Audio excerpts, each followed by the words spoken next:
Kanalıma hoş geldiniz arkadaşlar.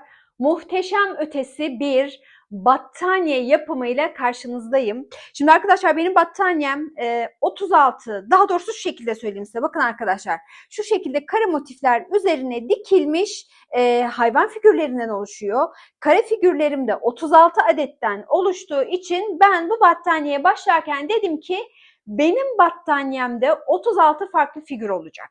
Yani ben araya işte baloncuk ya da dondurma ya da vesaire hayvan dışında farklı bir karakter eklemeyeceğim dedim.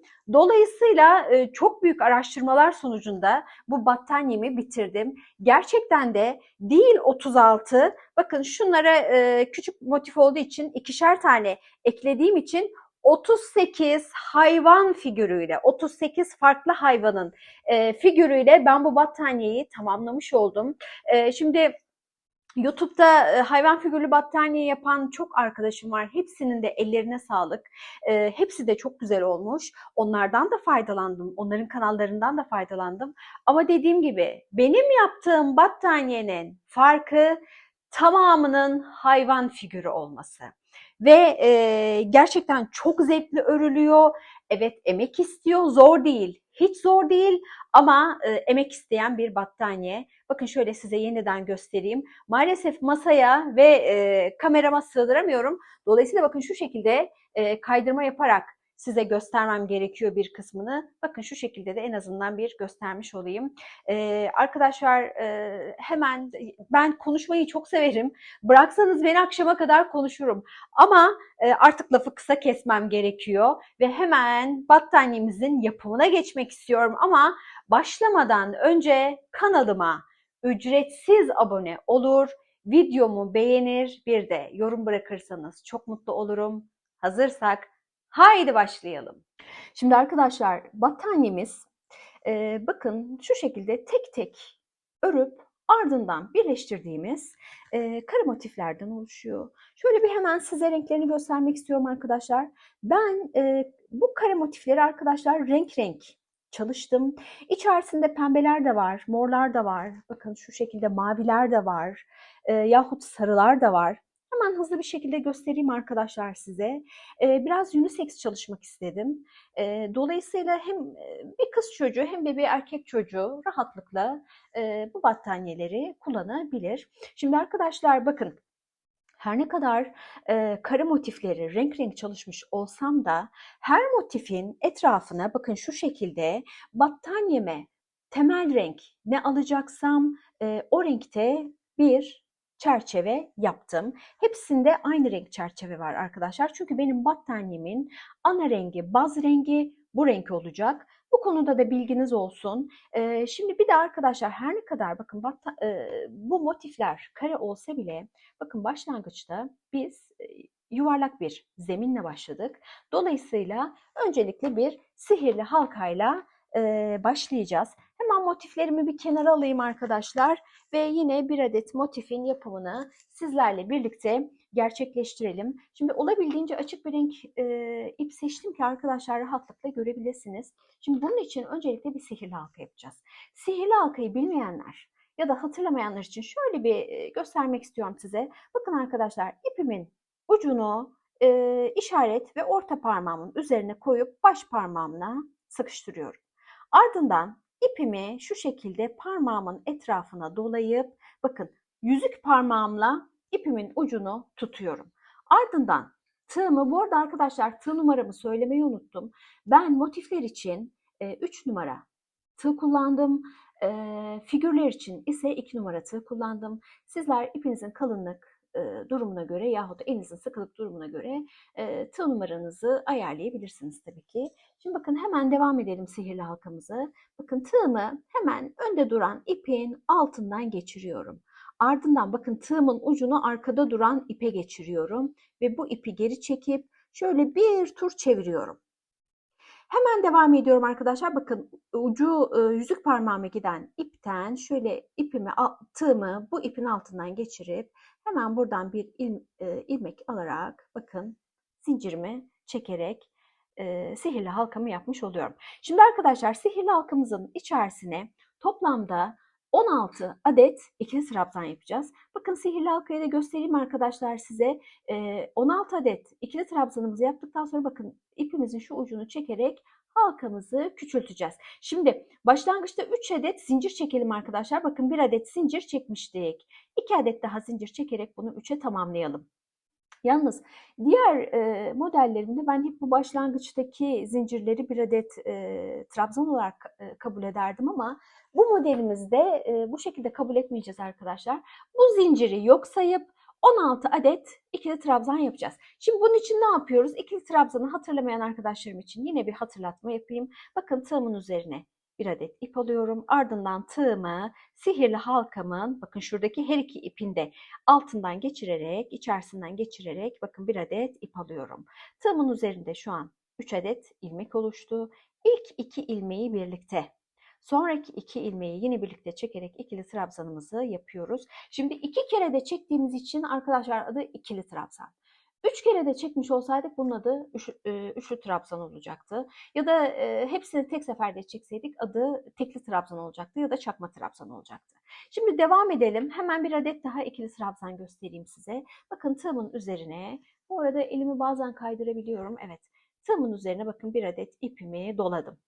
Ardından sihirli halkamın içerisine geçerek bakın 1 adet ilmek aldım ve tığımın üzerinde olan 3 adet ilmeği, bakın ilk 2 ilmeği birlikte, sonraki 2 ilmeği yine birlikte çekerek ikili trabzanımı yaptım. Şimdi arkadaşlar 2 adet ikili trabzan yapmış olduk.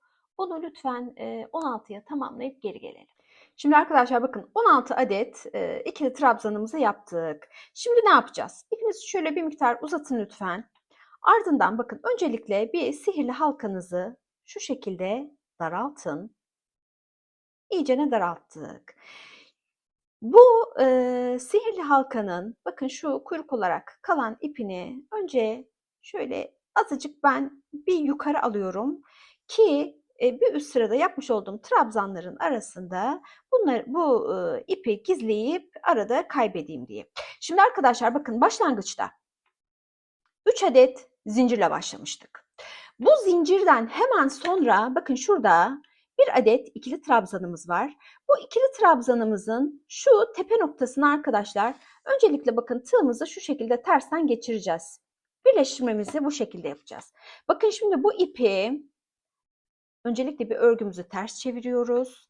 Ve ana ipimiz bakın örgümüzün ters tarafı burası olduğu için ana ipimiz bakın bu tarafta bize doğru olan tarafta kalsın.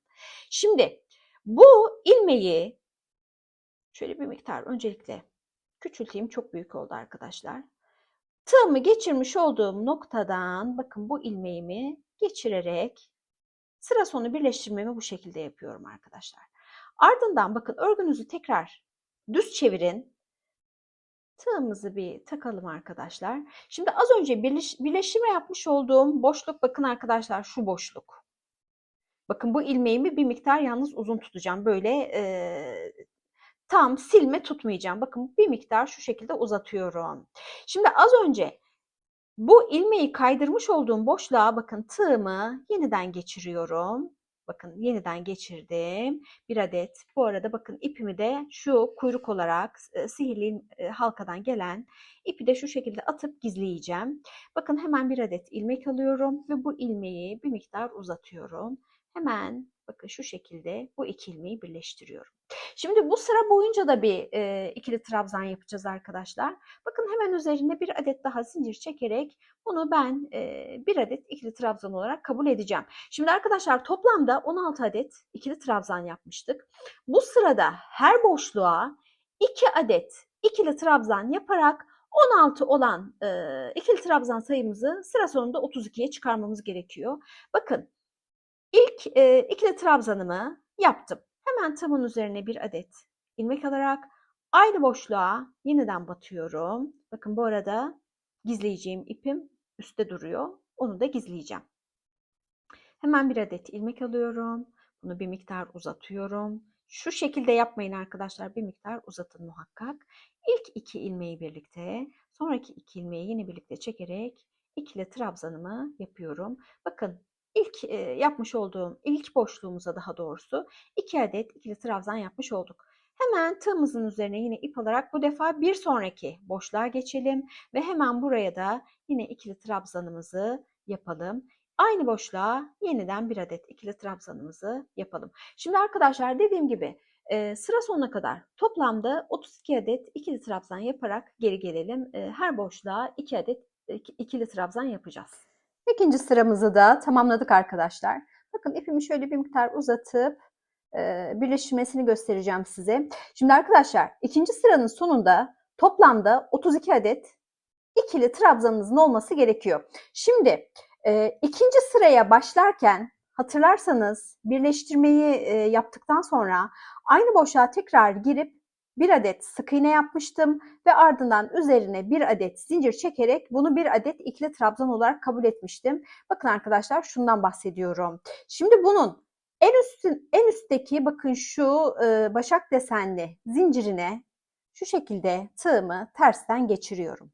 Birleştirmeyi yine aynı şekilde yapacağız arkadaşlar. Bakın örgümün ters tarafını kendime doğru çevirdim ve yumağıma bağlı olan ip bu tarafta duruyor. Şimdi ilmeğimi bakın bu boşluktan geçirerek birleştirmemi yapıyorum. Hemen örgümü çeviriyorum. Bakın birleştirmeyi yaptıktan sonra bir önceki sırada nasıl yaptıysak aynı şekilde yine ikili trabzan, daha doğrusu önce bir sık iğne üzerine bir adet zincir çekerek bir ikili trabzan kabul ettiğimiz trabzan yapacağız. Bakın arkadaşlar ilmeğim tığımda duruyor. Hemen aynı boşluğa giriyorum. Bir adet bakın ilmek alıyorum ve bu ikisini tek seferde çekerek bakın şu şekilde bir sık iğne yapıyorum. Üzerine yine bir adet zincir çekerek dediğim gibi bunu bir adet ikili trabzan olarak kabul ediyoruz. Şimdi arkadaşlar bu sırada bir adet tek, bir adet çift ikili trabzan yapacağız. Yani bir boşluğa bir adet ikili trabzan yapacağız. Sonrakine 2 adet, sonrakine 1, sonrakine 2 adet şeklinde sıra sonuna kadar devam edeceğiz. Bakın bir adet ikili trabzanımızı yaptık. Hemen bir sonraki boşluğa geçeceğiz. Bakın arkadaşlar bu yapmış olduğumuz ikili trabzan bakın şu trabzan olarak kabul ettiğim zincirin tepe boşluğuna yapılmış bir trabzan. Hemen bir sonraki batacağımız boşluk bakın şurası olacak. Hemen birlikte batalım. Bakın tığımın üzerine ip alıyorum ve sonraki trabzanın bakın tepe boşluğuna girip bir adet ilmek alarak ilk 2 ilmeği birlikte sonraki 2 ilmeği yine birlikte çekerek ikili trabzanımı yapıyorum. Yine tığımın üzerine ip alarak aynı boşluğa yeniden bakın arkadaşlar aynı boşluğa battım. Yeniden ikili trabzan yapıyorum. Şimdi bir öncekinde tek yapmıştık. Burada çift yaptık. Bir sonrakine yine tek yapacağız. Bir sonraki boşluğa geçtim ve sadece bir adet ikili trabzan yaptım. Bir sonraki boşluğa geçiyorum arkadaşlar. Bu defa aynı boşluğun içerisine 2 adet ikili trabzan yapıyorum. Şimdi arkadaşlar bu şekilde devam edelim. Bakın en son yapmış olduğumuz boşluğa 2 adet ikili trabzan yaptık. Sonrakine 1 yapacağız. Sonrakine 2, sonrakine 1, sonrakine 2 şeklinde sırayı tamamlayacağız. Bu sıranın sonunda arkadaşlar toplamda 48 adet ikili trabzan elde etmiş oluyoruz. Üçüncü sıramızı da tamamladık arkadaşlar. Bakın aynı şekilde birleştirme yapacağız. İlmeğimi bir miktar uzatıyorum. Bakın yine ilk sık iğne olarak kabul etmiş olduğum sık iğne üzeri bir adet zincir olan trabzanım var. Bakın hemen bunu şöyle üstteki zincirine batarak tabii ki tığımı tersten geçireceğim buraya. Şöyle yapalım arkadaşlar. Bakın tığımızı geçirdik. İlmeğimizi buradan aldık. Ve hemen çekerek birleştirmemizi yapıyoruz. Şimdi diğer iki sırada da aynı şekilde yaptığımız için burada yine tekrar uzun uzun göstermedim. Şimdi bu sıradan itibaren arkadaşlar bakın yuvarlak olan desenimizi artık kare şekle çevireceğiz. Dolayısıyla 4 adet köşe yapmamız gerekiyor. Şimdi bunun için arkadaşlar bakın bir önceki sırada nasıl aynı boşluğa yeniden batıp üzerine bir adet zincir çekip ikili trabzan olarak kabul ettiysek bu defa yine aynı şekilde aynı boşluğa batıp bir adet sık iğne yapıp ama bu defa üzerine 2 adet zincir çekerek bunu üçlü trabzan olarak kabul edeceğim. Bakın birlikte yapalım. Bakın aynı boşluğa ilmeğimi geçirmiş olduğum boşluğa tığımı tekrardan geçiriyorum. Pardon arkadaşlar. Bakın aynı boşluğa tığımı tekrardan geçirdim. İpinizi muhakkak biraz uzatın. Bakın bir adet sık iğne yaptım. Ardından üzerine 2 adet zincir çekerek bunu bir adet üçlü trabzan olarak kabul ediyorum. Şimdi arkadaşlar burada dediğimiz gibi köşe yapacağız. Üçlü trabzanımızı yaptık. Şimdi gittikçe trabzanlarımızı küçülteceğiz. Ne yapacağız? İkili trabzan, tekli trabzan, yani çakma trabzan da deniyor. Ardından sık iğne şeklinde devam edeceğiz. Bakın bir adet üçlü trabzanımızı yaptık. Hemen bir sonraki boşluğumuz. Bakın bir sonraki boşluğumuz bizim burası. Bir sonraki boşluğumuza geçiyoruz. Bu sıra boyunca arkadaşlar üçlü trabzanın olduğu yerler dışındaki bütün boşluklara sadece bir adet sık iğne yahut trabzan yapacağız. Her boşluğa bir kere gireceğiz yani. Şimdi bakın tığımın üzerine ip alarak hemen bir sonraki boşluğa giriyorum. Üçlü trabzandan itibaren artık küçültmeye başlayacağım trabzanlarımı. Ne yapacağım o zaman? İkili trabzan yapacağım. Ardından tığımın üzerine ip alacağım. Bir sonraki boşluğa bu defa tekli trabzan, yani çakma trabzan yapacağım. Yani 3-2-1 şeklinde gittim. Şimdi yalnız bir adet daha tekli trabzan yapıyoruz. Ardından arkadaşlar bakın ara motif olarak 5 adet sık iğne yapıyoruz. Bakın 1, 2, 3, 4, 5. 5 adet sık iğnemizi yaptık. Şimdi arkadaşlar bakın burada başlangıçta ne yaptıysak mesela 3, 2, 1, 1 şeklinde gittik ya arkadaşlar. Şimdi tam tersini yapacağız. 1, 1, 2, 3 şeklinde gideceğiz. Hemen bir adet tekli trabzanımızı yapalım. Birli trabzanımızı, çakma trabzanımızı. Aklınızda kalabilecek şekilde tabirler vermeye çalışıyorum arkadaşlar. Bakın bir adet tekli trabzan yaptık. Hemen bir sonrakine girelim. Yine bir adet daha tekli trabzan yapalım. Ardından bakın ne yapıyoruz? Gittikçe büyütüyoruz trabzanlarımızı. Hemen bir sonrakine giriyoruz ve ikili trabzan yapıyoruz. Ardından bir sonrakine giriyoruz. Bir büyüğü olan üçlü trabzan yapıyoruz. Şimdi üçlü trabzan noktasına geldik. Ne demiştik arkadaşlar başlangıçta? Her boşluğa sadece bir kere gireceğiz ama 1 adet üçlü trabzanın olduğu boşluk hariç. Şimdi üçlü trabzanların olduğu yerde köşe yapacağız çünkü. Şimdi bir adet üçlü trabzan yaptık. Hemen 2 adet zincir çekelim. Ardından aynı boşluğa bir adet daha üçlü trabzanımızı yapalım. Evet, 2 ve 3 kere de çekerek üçlü trabzanımı yaptım.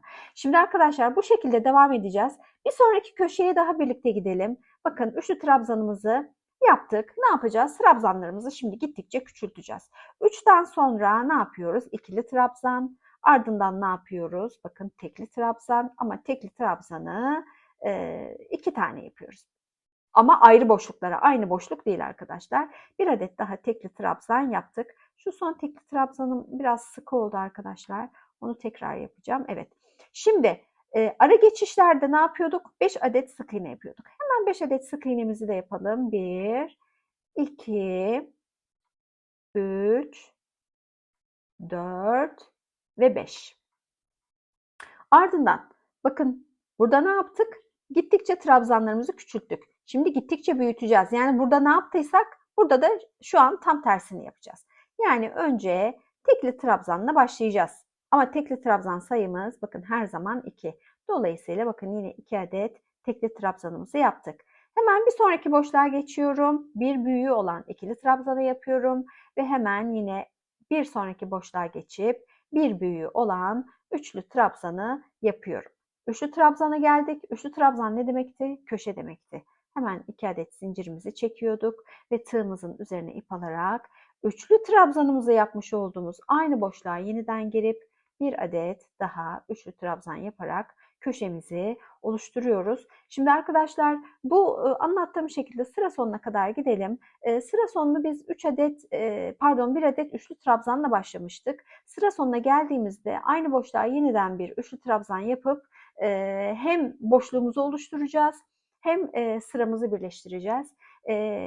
En son ikili trabzan yapacağımız şu noktaya kadar gelin, ardından birlikte görüşelim. Şimdi bakın son boşluğumuza geldik arkadaşlar. Son bir boşluğumuz var.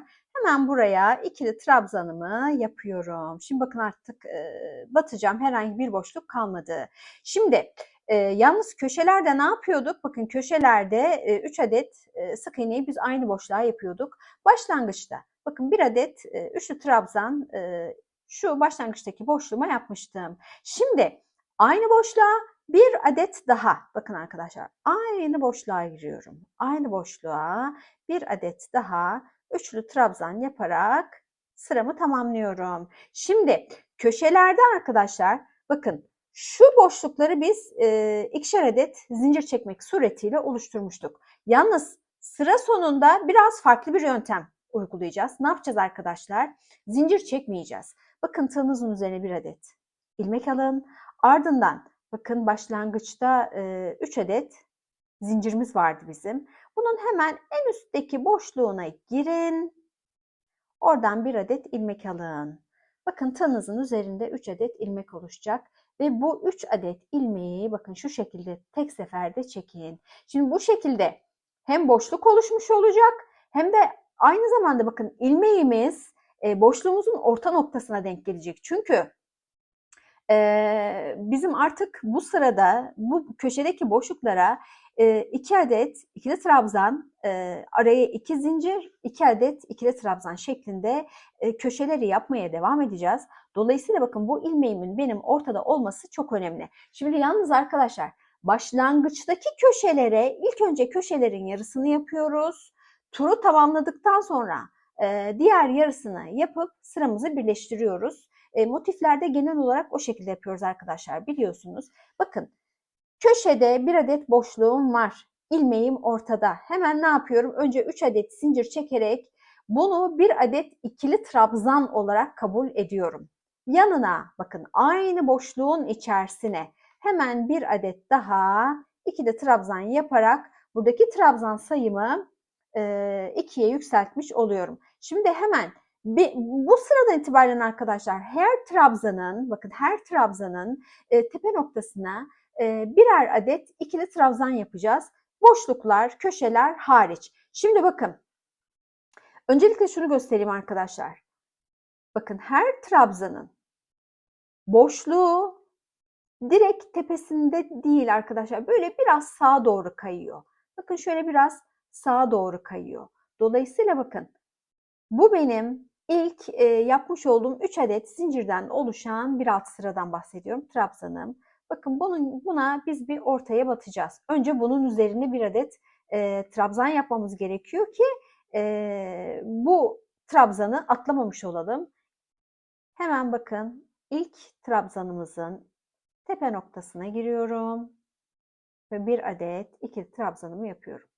Ardından sonraki boşluğa geçeceğim arkadaşlar. Bakın sonraki boşluk şurası. Sonraki boşluk şurası. Sakın buraları atlamayın arkadaşlar.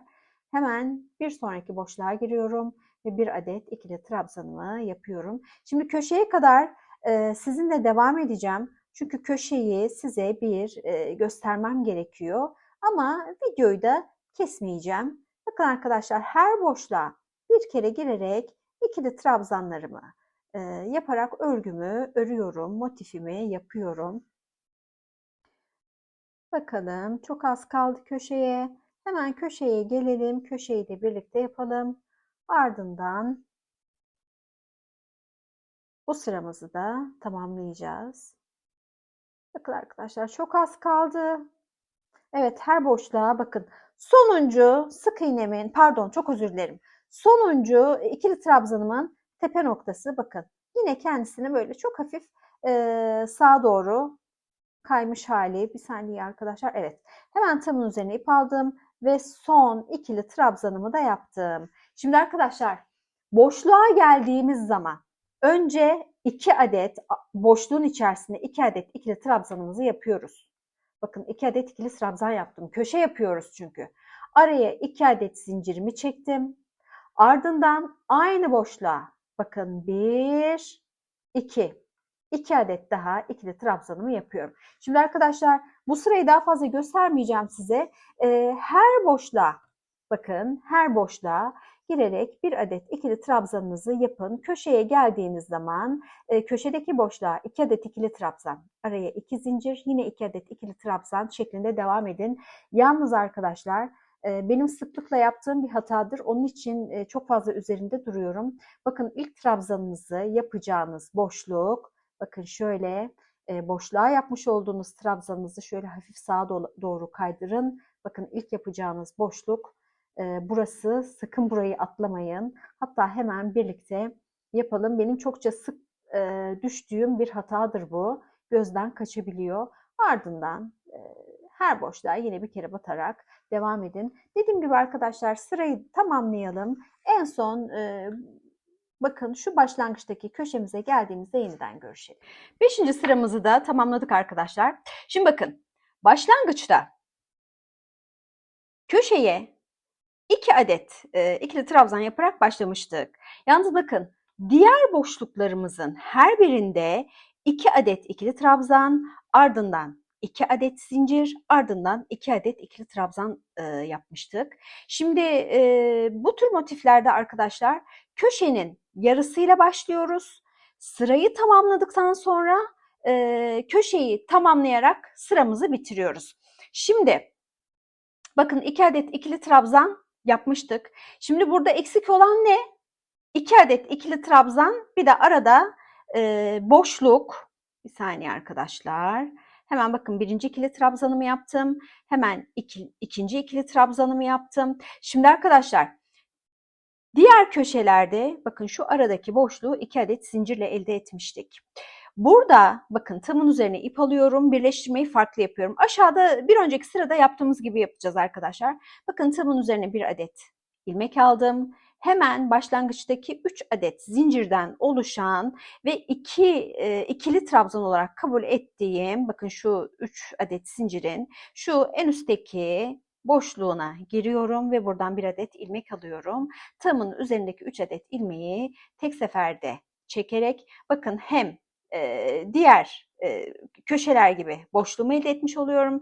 Hem de aynı zamanda ilmeğimi ortada tutmuş oluyorum. Bakın arkadaşlar bu şekilde ilmeğimiz ortada duruyor. Şimdi bir üst sıraya geçeceğiz arkadaşlar. Hemen bir üst sıranın başlangıcını sizinle birlikte yapacağım. Ama sizin tamamlamanızı isteyeceğim. Neden? Çünkü şu an yaptığımız 5. sıranın tamamen tekrarını yapacağız burada. Yani ne yapıyoruz? 3 adet zincirle yukarı çıkıyoruz. Ardından tığımızın üzerine bir adet ilmek alıp hemen aynı boşluğun içerisine bir adet daha ikili trabzan yaparak buradaki trabzan sayımızı başlangıçtaki 3 adet zincirle birlikte trabzan olarak kabul etmiş olduğum 3 adet zincirle birlikte 2 adet ikili trabzan yapmış oluyorum. Bakın hemen bir sonraki boşluğumuza geçelim. Bir sonraki ikili trabzanımızın tepe boşluğuna geçelim. Şimdi arkadaşlar bakın bir sonraki trabzanımız bizim bir önceki sırada yine trabzan olarak kabul etmiş olduğumuz bakın 3 adet zincirden oluşuyor. Şuradan bahsediyorum. Bakın dolayısıyla onun şuradaki üstteki boşluğuna gireceğim hemen. Bakın boşluğa giriyorum. Hemen ikili trabzanımı yapıyorum. Hemen bir sonrakini de yine birlikte yapalım. Bakın tığımın üzerine yine ip aldım. Bir sonraki boşluğum bakın arkadaşlar trabzanlarımın boşlukları trabzanların direkt 90 derece üstünde değil de bakın hafif böyle sağa kaymış şekilde oluyor. Hemen bu boşluğa girerek bir adet trabzanımı, ikili trabzanımı yapıyorum. Şimdi tüm sırayı yine bu şekilde tamamlayacağız arkadaşlar. Her trabzanın tepe boşluğuna girip birer adet ikili trabzan yapacaksınız. Köşelere geldiğiniz zaman bakın bu sıranın aynısı. Önce 2 adet ikili trabzan, sonra 2 zincir, sonra 2 adet ikili trabzan yaparak yine trabzanlara devam edeceksiniz. En son arkadaşlar şu köşede yine ikili trabzanımızı birlikte yapacağız. Kapamamızı, birleştirmemizi yine aynı şekilde yapacağız ama bu sıradan itibaren daha doğrusu bu sırada sadece bir sıra olarak bir çerçeve yapacağız. Yine aynı şekilde ikili trabzanlardan yani bu sıramızın aslında tekrarı olan bir sıra yapacağız ancak renk değişikliği yapacağız. Burada size nasıl ip değiştireceğinizi göstereceğim. Dolayısıyla sırayı bir tamamlayalım. En son şu boşluğa geldiğimizde yeniden görüşelim. Sıramızı tamamladık yine arkadaşlar. Bakın başlangıçta yapmış olduğumuz ikili trabzan. Şimdi tüm turu tamamladıktan sonra ne dedik? Buraya yine 2 adet trabzan yaparak sıramızı bitireceğiz dedik. Şimdi hemen önce boşluğa 2 adet ikili trabzanımızı yapalım. Şimdi başlangıçtaki köşemizi yaparken arkadaşlar bakın yine aynı şekilde tığımın üzerine ip alarak bakın başlangıçtaki 3 adet zincirimin en üstteki boşluğuna giriyorum. Yani alttan 3. boşluğa giriyorum arkadaşlar. Bakın hemen 1 adet ilmek alıyorum. Şimdi normalde burayı çekip kapatıyorduk. Bakın kapamayı yapmıyorum. Neden? Çünkü artık yeni ipe başlayacağım. Dolayısıyla renk değişikliği yapacağım için bakın kapamayı artık yeni ipimle yapıyorum. İpinizi bir miktar bırakın arkadaşlar şu şekilde. Ardından bakın kapamanızı yapın. Ardından hemen bir 3 adet zincirinizi çekin arkadaşlar sökülmemesi adına ve ipinizi şöyle bir miktar bırakarak kesin. Bu benim şu 6 sıra örmüş olduğum zincirim. Pardon ipim. Hemen bu ipi arkadaşlar kesiyorum. Bakın şu aşağıdaki küçük kısa olarak duran ipleri bakın şu şekilde birbirine bağlıyorum sökülmemesi için. Ben 2 kere bağlıyorum arkadaşlar. Bakın bağladık. Şimdi ne yapacağız? Yani bir önceki sırada ne yaptıysak aynısını yapacağız. Sadece ip değişikliği yaptık arkadaşlar. Başka hiçbir şey yok. Bir de arkadaşlar şu kısa iplerinizi de lütfen örerken örgünüzle birlikte yürütün ki gizlensin. Şimdi bakın tığımın üzerine ip aldım. Hemen aynı boşluğa girdim. 1 adet ikili trabzanımı yaparak buradaki trabzan sayısını başlangıçta çekmiş olduğum 3 adet zincirle birlikte 2 trabzana çıkarmış oldum. Şimdi devam ettireceğim arkadaşlar. Hiçbir farkı yok. Sadece bakın şu iplerimi bir gizleyeceğim. Tığımın üzerine ip aldım. Hemen bakın 3 adet zincirden oluşan ve trabzan olarak kabul etmiş olduğum bir önceki sıradaki başlangıç trabzanının üzerine hemen ikili trabzanımı yaptım.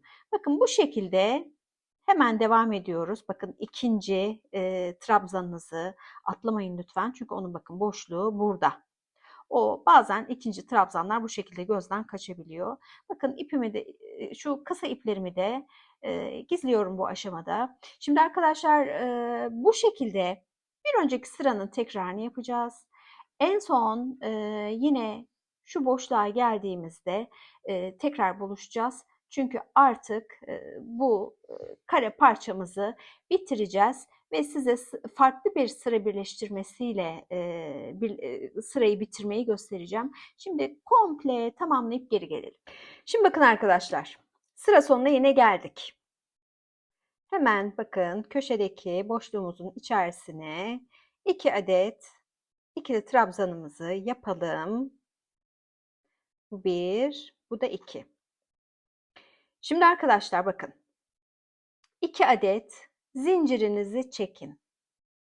Ardından ipinizi şöyle yaklaşık bir 7-8 santim olacak kadar bırakın ve kesin. Şimdi bakın arkadaşlar ipimi şu şekilde çekip çıkarıyorum.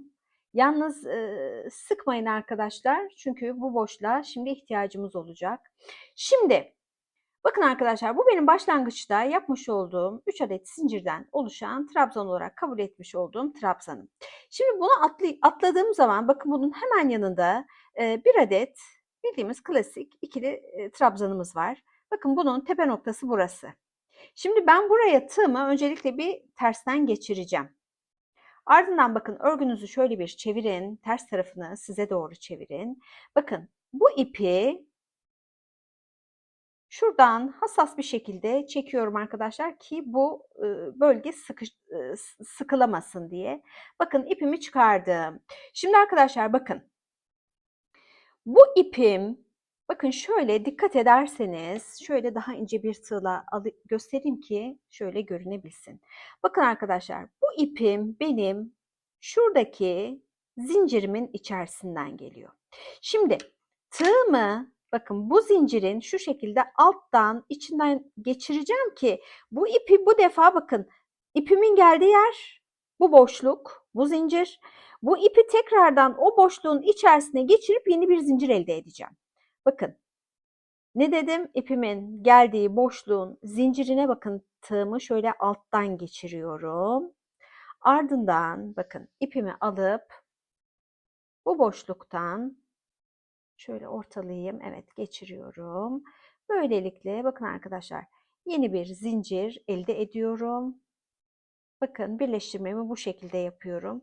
Bakın hiçbir şekilde birleştirme belli değil. Normal buralar nasıl görünüyorsa aynı şekilde bir görüntü elde ettik. Yalnız bu ipi bu şekilde bırakamayız, tabii ki sökülür. Şimdi başlangıçta bakın şurada 3 adet zincirim var. Şu an örgümün ters tarafı bana dönük. Bakın düz tarafı burası. Bu başlangıçtaki 3 adet zincirin bakın şu en üstteki boşluğuna tığımı geçiriyorum. Bakın kesmiş olduğum ipi buradan geçirerek bir ilmek oluşturuyorum. Ardından bakın bu ilmeğin içerisinden bakın bu şu şekilde bir zincir çekiyorum.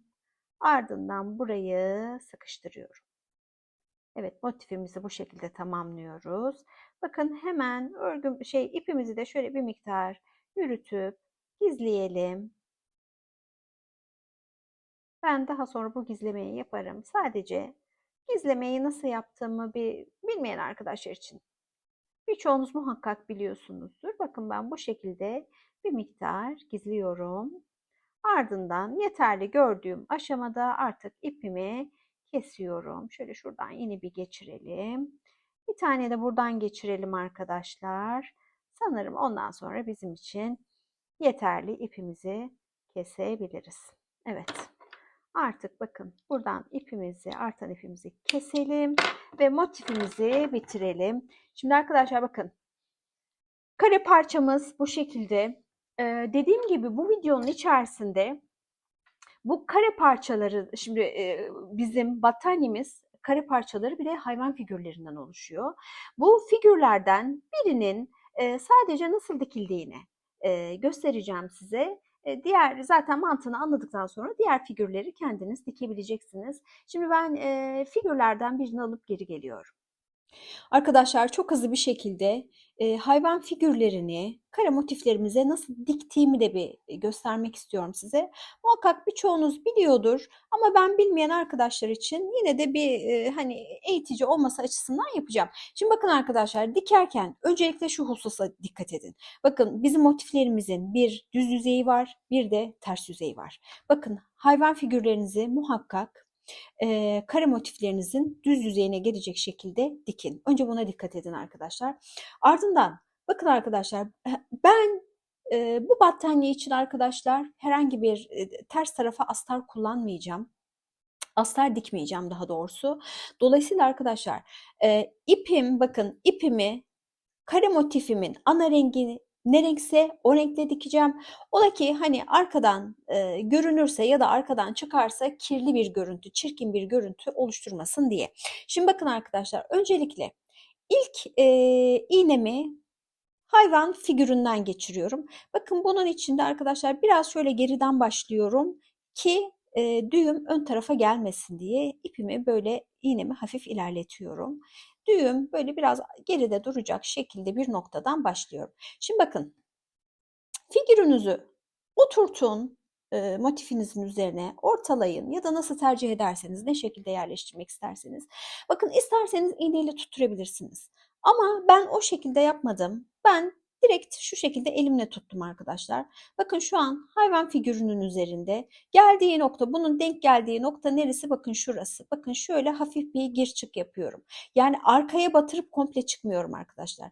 Bakın şöyle küçük bir gir çık yapıyorum.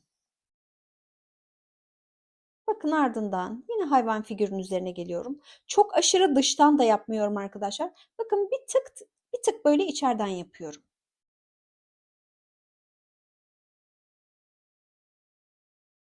Başka hiçbir komplike tarafı yok. Başka kendine özel bir dikme tekniği yok. Ya da en azından benim bildiğim kadarıyla yok. Daha kolay yöntemler bilen arkadaşlar varsa tabii ki söyleyebilirler. Ama sadece figürünüzün düzgün durduğuna dikkat edin. Onun dışında da herhangi bir zor tarafı yok. Bakın hemen bir miktar daha birlikte gidelim. Bakın hemen dışarı çıkarmadan, bakın arkadaşlar iğnemi dışarı çıkarmıyorum ki figürün üzerinden şu kare motifin renginde olan ip görünmesin diye. Bakın şu şekilde devam ediyorum. Ha, sizler dilerseniz tabii ki figürünüzdeki rengi de kullanabilirsiniz. Ama o zaman bakın şuradan görünme olasılığı daha fazla olabilir ama tabii ki tercih sizin. 2 iple de dikebilirsiniz. Dikkat ettikten sonra, dikkatli bir şekilde diktikten sonra her iki rengi de kullanabilirsiniz. Hiçbir sıkıntı olmaz. Bakın arkadaşlar, bu şekilde daha fazla göstermemin çok fazla bir mantığı yok. Sadece bu şekilde dikin, devam edin. Ben en son bitirdikten sonra iğnemi bakın şu şekilde çıkarıyorum. Arkadan küçücük bir düğüm atıyorum arkadaşlar. Düğümü de şu şekilde atıyorum ben. Mesela diyelim ki ipim arka tarafta şu an. Şöyle bir gir çık yapıyorum hemen çok yakınındaki bir noktaya. Bakın şöyle diyelim ki en son burada bitirdim. Bakın şöyle küçücük bir gir çık yapıyorum. Ardından mesela şu şekilde dolayarak ipinizi çekebilirsiniz, düğüm yöntemi. Ya da çıktıktan iğnenizi çektikten sonra şu aradan geçirebilirsiniz. Aynı mantık. Bir düğüm attıktan sonra o şekilde şöyle az bir miktar ipimi iğneyle yürütüyorum. Ardından kesiyorum arkadaşlar. Benim dikme tekniğim bu şekilde. Daha farklı diken arkadaşlarım varsa tabii ki muhakkak daha profesyonel yapan arkadaşlarım da vardır. Yorumlardan yazabilirler. Hepimiz öğrenmiş oluruz. Ben de öğrenmiş olurum. Şimdi bakın arkadaşlar, bu şekilde tamamlayabilirsiniz.